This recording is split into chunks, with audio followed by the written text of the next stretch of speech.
Pasamos al siguiente.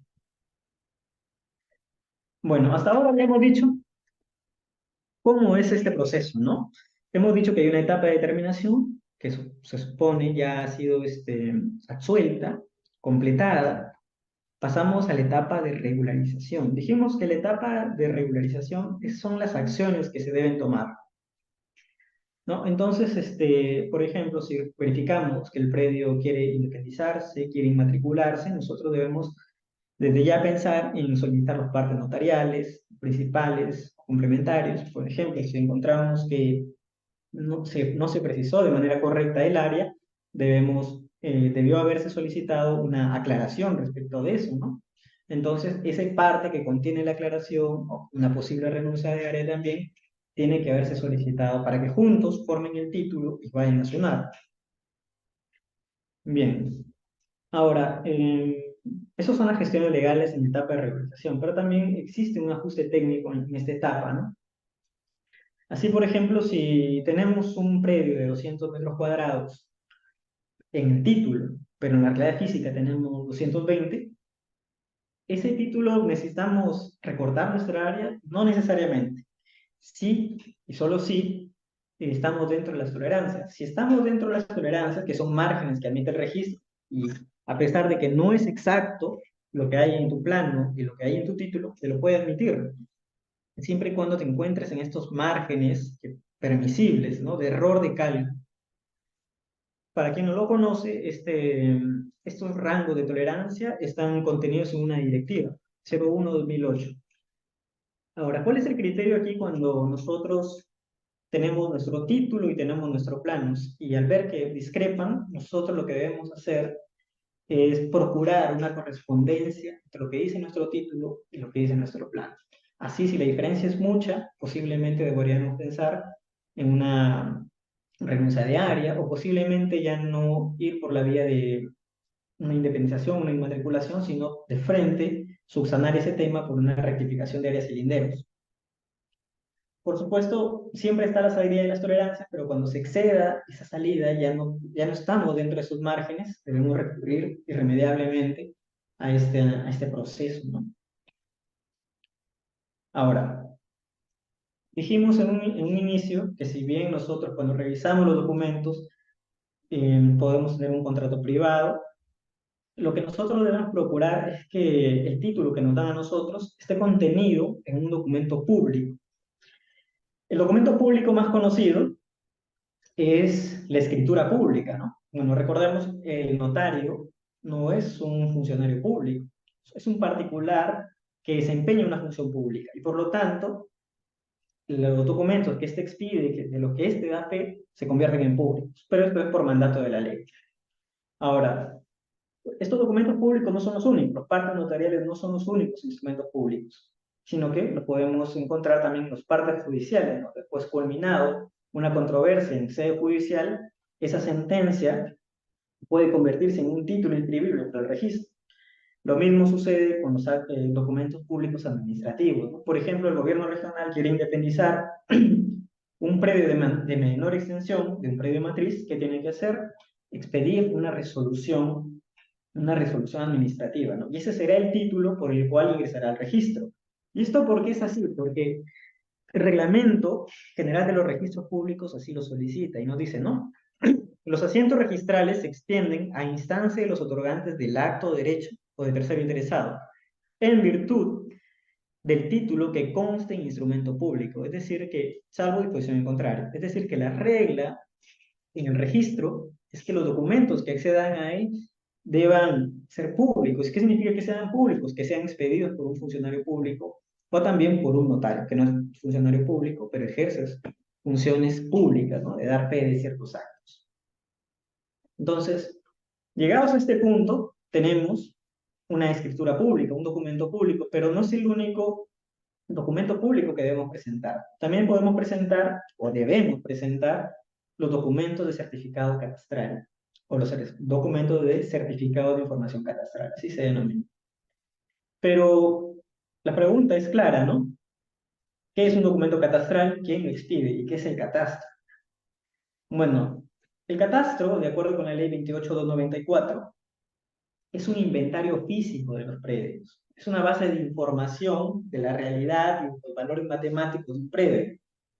Y nos dice además que esta información está orientada a un uso multipropósito, ¿no? Y se encuentra constituido por la suma de predios contiguos que conforman el territorio de la República. Es decir, que el catastro en el Perú está conformado por toda la información de los predios que están repartidos por todo nuestro territorio, ¿no? Ahora, ¿por qué dice que el catastro tiene un uso multipropósito? Esto se refiere a que el catastro sirve a diversos fines. Por ejemplo, el primer fin, y el más obvio, es un fin descriptivo, ¿no? Nos puede decir cuál es el área, cuál es el perímetro y de dónde a dónde llega el derecho de una persona. El jurídico, que tiene que ver con la atribución. Cuando tenemos un catastro, podemos saber qué predio le pertenece a qué persona, porque justamente se ha recogido información sobre eso. Y podemos atribuir diciendo, a ti te pertenece esto, a otra persona le pertenece esto, etc. Y también tiene una función económica, porque cuando nosotros sabemos cuánto de área en propiedad tiene una persona, ¿y quién es esta persona? Podemos cobrarles, bueno, el Estado le puede cobrar impuestos a esta persona por ese bien, ¿no? El famoso impuesto predial y los impuestos municipales. Sobre todo, son estos fines los que sustentan la existencia del catastro. Bueno, teniendo en cuenta entonces qué es el catastro, pasamos a ver qué es la documentación relativa, ¿no?, al catastro. Bueno, y que tiene diferencia con los planos, por ejemplo, ¿no? Si los dos contienen información técnica sobre la realidad física de un predio. Bueno, lo que pasa es que en el catastro, los certificados que estos expiden, si bien se refieren a la realidad física de un predio, han sido validados, han atravesado un procedimiento administrativo previo y esta información ha sido expedida por un funcionario competente para realizar estas tareas. En este caso, ¿cómo se denominan estos entes que están legalmente habilitados para realizar estas tareas? Se le denominan entes generadores de catastro. Ahora,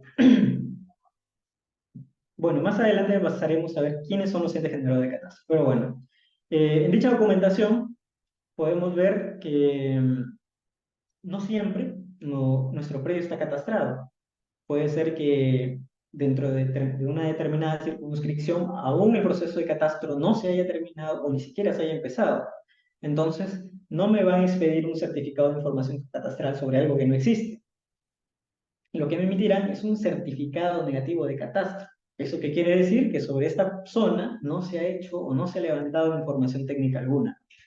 Y ese documento sirve para la inscripción.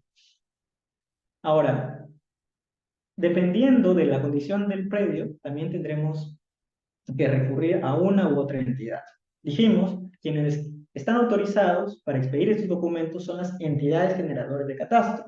Y lo digo en plural porque no todas son competentes para expedir sobre todos los predios. Hay algunas entidades generadoras de catastro que lo hacen solamente respecto de los predios urbanos y hay otras que lo hacen solamente respecto de los predios rurales. Entonces, dependiendo de la condición de nuestro predio, podremos ir a uno u otra entidad. ¿Y cómo sabemos entonces nosotros con certeza eh, a qué entidad debemos recurrir? Bueno, ese documento que nos brinda la certeza sobre a qué entidad debemos recurrir para obtener la documentación relativa al catastro se llama certificado de zonificación y vías. En ese famoso certificado podemos encontrar la famosa zonificación. La zonificación son los usos que se le da al predio. Y en él podemos encontrar que el predio es urbano, es rústico, pero está en expansión urbana, o simplemente está fuera de la expansión urbana. ¿Eso qué quiere decir? Que es rural. Bueno, ¿y dónde está regulado ese certificado? En la ley 29090. En esta ley podemos encontrar cuáles son los datos que deben consignarse en una zonificación y vías. Entonces, dijimos antes, un predio puede tener la condición de urbano, puede ser un predio rústico que se ubica dentro de la expansión urbana. En ese caso, corresponde a la municipalidad distrital otorgar esos certificados. dónde consta estas facultades otorgadas a estas entidades municipales en la Ley Orgánica de Municipalidades. Ahí se encuentran detalladas las competencias de estos órganos. Si nosotros vamos a una municipalidad, se supone que nuestro predio es urbano o es un predio rústico ubicado dentro de la expansión urbana. Entonces le pediremos, si está catastrado, expídeme un certificado de información catastral. Y si no estás catastrado, me expedirá un certificado negativo de zona catastrada. Pero por supuesto, este no es el único documento que me van a entregar. Si está no catastrado, tendré que visar mis planos y después de visado mis planos, me dan un certificado negativo de zona catastrada y con eso son documentos suficientes para entregar al registro. Ahora, si mi predio no es urbano, no está dentro de la expansión urbana, me tendré que ir a otra entidad. Mi predio se supone es un predio rural. ¿A qué entidad me debo ir? Bueno, te irás al gobierno regional, específicamente a una gerencia, ¿no? La Gerencia Regional de Agricultura. Al ser un predio rural, corresponde a esta entidad expedir estos documentos, ¿no? Entonces, podemos decir que la Gerencia Regional de Agricultura es un ente generador de catastro. Antes de la aprobación de la Ley 31.145, ley que faculta y le otorga facultades de saneamiento, atribuciones de saneamiento, perdón, a los gobiernos regionales, se expedía un certificado de información catastral y un certificado negativo de zona catastrada, igual que sucede en las municipalidades, pero a partir de la vigencia de la Ley 31.145 y su reglamento, los certificados negativos de zona catastrada ya no lo van a expedir. ¿Qué hace ahora la Gerencia Regional de Agricultura? Te asigna un código, cuando no está catastrado, te asignan un código catastral, un código de referencia catastral, y con eso te van a expedir un certificado de información catastral. ¿Esto qué quiere decir en la práctica? Que no importa si tu predio está catastrado o no está catastrado, al final y al cabo yo te voy a expedir un certificado de información catastral. Ahora, repasemos entonces lo que hemos explicado, ¿no?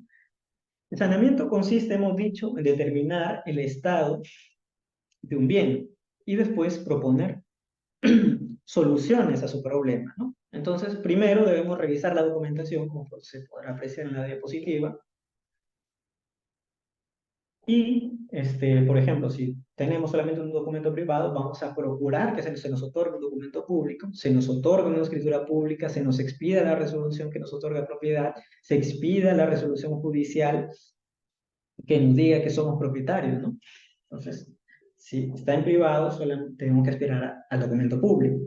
Si el documento público tiene errores, vamos a gestionar su ratificación, su aclaración, etcétera. Todos los documentos que sirven para que ese documento acceda al registro y esté perfectamente, tanto el derecho como la realidad física guarden concordancia, ¿no?